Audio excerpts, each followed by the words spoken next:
No es necesario tener un conocimiento brillante de la parte mecánica de estas máquinas para ver que los camiones de carga que se usan en Estados Unidos y Europa tienen un aspecto muy diferente. Pero, ¿por qué camiones que eran relativamente parecidos en los 50s y los 60s se volvieron tan diferentes? Para entender por qué, lo primero que hay que entender es la geografía.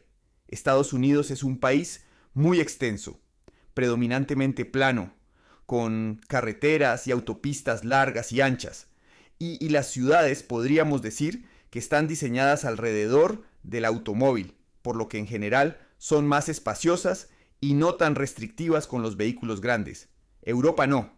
Aunque es un continente grande, su geografía es mucho más accidentada, con más montañas y por eso, aunque sus autopistas son excelentes, las carreteras suelen ser más angostas y tener muchas curvas, en muchos casos muy cerradas, y sus ciudades también, por lo que las calles suelen ser más angostas, complicando las maniobras de estos aparatos.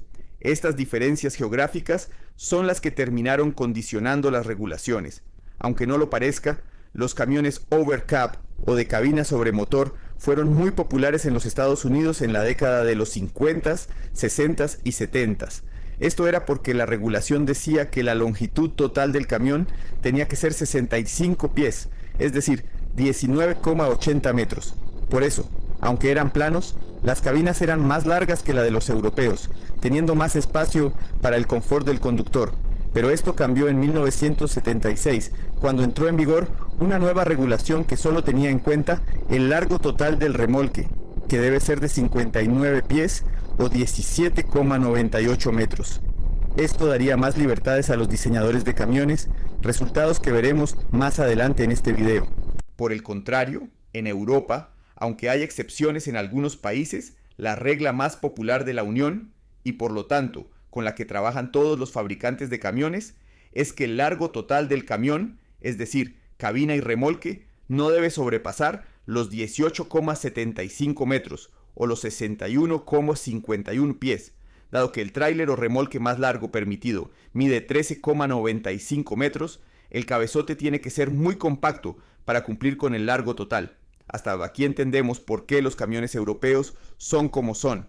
Pero ¿cómo es que los camiones de los Estados Unidos llegaron a ser tan diferentes? Sin límites para el tamaño de la cabina, los diseñadores de los camiones dieron rienda suelta para satisfacer la comodidad de los camioneros, que a diferencia de lo que ocurre en Europa, muchos de ellos suelen ser propietarios. Lo primero es que tener el motor delante y no debajo tiene 4 ventajas claves. La primera es que su mantenimiento es más sencillo, pues todas las partes están a la vista, y cuando se requiere alguna reparación, no es necesario organizar la cabina.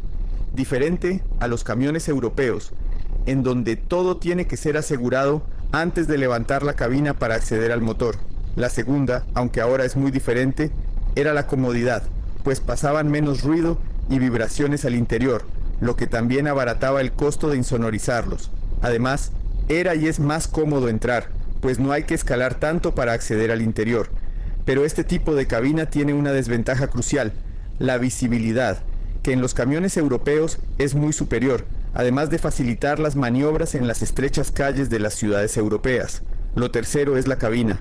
Recuerden que en Estados Unidos una gran porción de los camioneros también son propietarios, por lo que demandaban muchas más comodidades para sí mismos.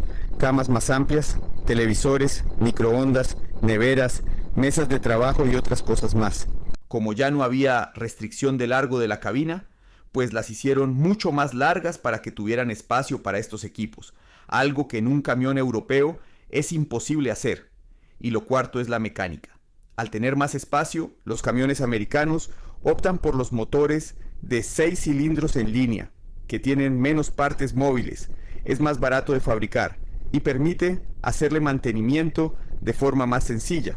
Además, los camioneros norteamericanos de la vieja escuela siguen prefiriendo las cajas mecánicas, que aparte de tener una mejor sensación de control, no suele ser tanto problema porque al ser sus carreteras planas y largas, no es necesario estar cambiando de marchas.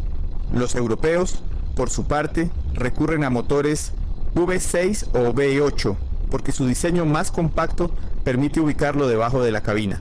Además, se unen a cajas automáticas o semiautomáticas, que hace más cómoda su operación en los sinuosos y montañosos caminos del continente. Estos componentes suelen ser más avanzados y con más tecnología que los de los camiones norteamericanos para dar cumplimiento a las estrictas normativas medioambientales. Además, los camiones europeos son mucho más eficientes en el consumo, entre otras cosas, porque el costo del diésel en Europa puede ser hasta un 50% más caro que en los Estados Unidos. Les pongo un ejemplo. Mientras el Peterbilt 579, uno de los camiones más avanzados del fabricante norteamericano, hace 6,3 millas o 10,1 kilómetros por galón, unos 37,4 litros a los 100, el MAN TGX 510 hace 7,8 millas o 12,6 kilómetros por galón. Sin embargo, todas estas ventajas tecnológicas también encarecen y dificultan el mantenimiento. El cuarto es la tecnología. Los camiones norteamericanos suelen tener menos aplicaciones tecnológicas que los modelos europeos, y esto los hace más baratos de fabricar, de comprar y de reparar. Aunque hay que ser claros que las últimas generaciones de los camiones estadounidenses se han puesto al día rápidamente. Por el contrario, los camiones europeos compensan su falta de espacio con una serie de sistemas para mejorar la seguridad y el confort de marcha. Bolsas de aire para las colisiones, sistemas neumáticos que reducen el movimiento de las cabinas, sensores y cámaras por todos los ángulos son solo algunas de ellas. El problema es que esta carga tecnológica en motores y aplicaciones de confort, sin una infraestructura de talleres y mecánicos entrenados, dificulta su mantenimiento. Y es por eso que incluso los propios fabricantes norteamericanos se la piensan 2 veces para incluir más equipo electrónico. Además, es la razón por la que en muchos países latinoamericanos los camiones estadounidenses son preferidos. ¿Y tú cuál prefieres? ¿Europeos o norteamericanos? Recuerden suscribirse si les gusta el contenido sobre camiones, buses y otras bestias de la carretera.